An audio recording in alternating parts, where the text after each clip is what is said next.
চাওক শ্ৰীভূমিত এতিয়া চৰকাৰী কোৱাৰ্টাৰ ভাড়াত পোৱা যায়। এই কথা আমি কোৱা নাই, এই কথা কৈছে এটা এলেকাৰ লোকে। অৰ্থাৎ এই মুহূৰ্তত আমি শ্ৰীভূমিৰ টিলা বজাৰ এলেকাত আছোঁ আৰু এখন কোৱাৰ্টাৰ দেখুৱাবলৈ যত্ন কৰিম। নিৰ্মলে যদি দেখুৱায় কেমেৰাৰ ফ্ৰেমত, এইখন এখন কোৱাৰ্টাৰ, যি কোৱাৰ্টাৰ আচলতে PWD অৰ্থাৎ লোক নিৰ্মাণ বিভাগৰ অধীনত থকা এখন কোৱাৰ্টাৰ, যিখন কোৱাৰ্টাৰত লোক নিৰ্মাণৰ বিভাগৰ কোনো লোক ইয়াতে নাথাকে। ইয়াতে নীতিশ দাস নামৰ এগৰাকী ব্যক্তিয়ে নিজৰ পৰিয়ালৰ সৈতে থাকে আৰু এলেকাৰ লোকসকলে জনোৱা অনুসৰি তেওঁ হেনো PWD বিভাগক মাহেকীয়া তেওঁ ভাড়া দিয়ে।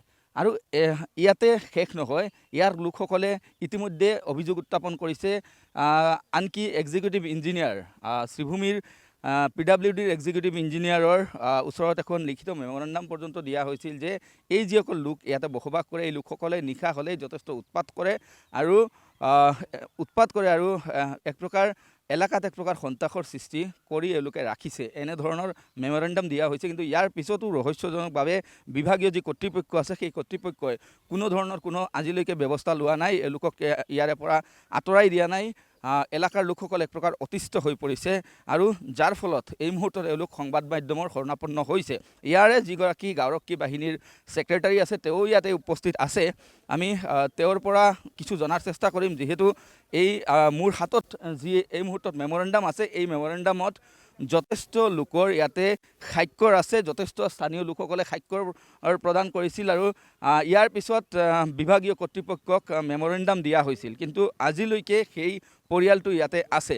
এই পৰিয়ালটোৱে কি ধৰণৰ সমস্যা কৰিছে এই এলেকাত?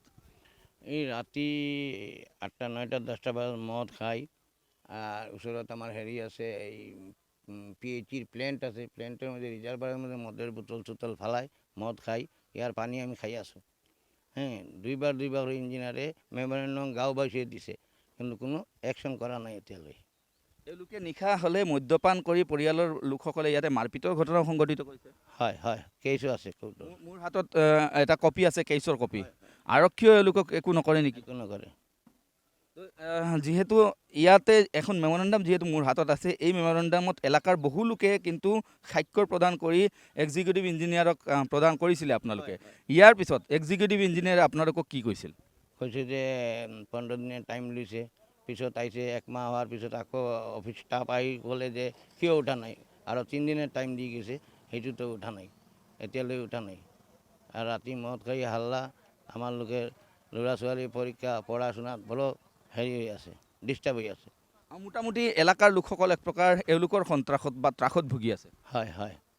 তো ইয়াত আৰু এটা কথা জনা গৈছে যে এওঁলোকে হেনো PWD বিভাগক ভাড়া দিয়ে মাহেকীয়া। হয় হয়, সেইটোলে ভাড়া দিয়ে, কোনে উঠাব পাৰে? গাঁওবাসীয়ে যিমানেই ইলিগেশ্যন দিয়ক, মোৰ ওপৰত উঠাব নোৱাৰে, আমি ভাড়া দি থাকোঁ।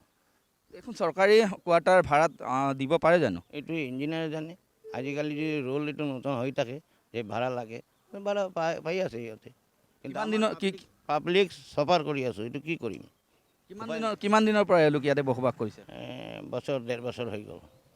প্ৰথমৰে পৰা এওঁলোকে ইয়াতে এনেদৰে ৰাতি হৈ মদ্যপান কৰি উৎপাত কৰি আছে। এইটো কৰি আছে আজি 1 বছৰ ধৰি। নিশ্চয়কৈ এই পৰিয়ালৰ বিষয়ে যিখিনি আমি এই মুহূৰ্তত আমি জানিছোঁ বা অৱগত হৈছোঁ, সেয়া হৈছে পৰিয়ালটোৱে বিগত প্ৰায় 1 পৰা 1.5 বছৰ ধৰি এই যিখন কোৱাৰ্টাৰ আছে, চৰকাৰী কোৱাৰ্টাৰ, ইয়াতে বসবাস কৰি আহিছে আৰু নিশা হোৱাৰ লগে লগেই এওঁলোকে মদ্যপান কৰি উৎপাত কৰে। এলেকাৰ লোকসকলে এক্সিকিউটিভ ইঞ্জিনিয়াৰৰ ওচৰত এখন মেমৰেণ্ডাম দিছিলে। ইয়াৰ পিছতো ৰহস্যজনকভাৱে এওঁলোক এই যিখন কোৱাৰ্টাৰ, এই কোৱাৰ্টাৰত এওঁলোক অৱস্থান কৰি আছে, কিন্তু বিভাগে আজিলৈকে কোনো ধৰণৰ পদক্ষেপ নাই। আনকি অভিযোগ উত্থাপন হৈছে বা এওঁলোকেও যি পৰিয়াল আছে, পৰিয়ালৰ লোকসকলে যে এওঁলোকে হেনো ভাড়া দিয়ে বিভাগীয়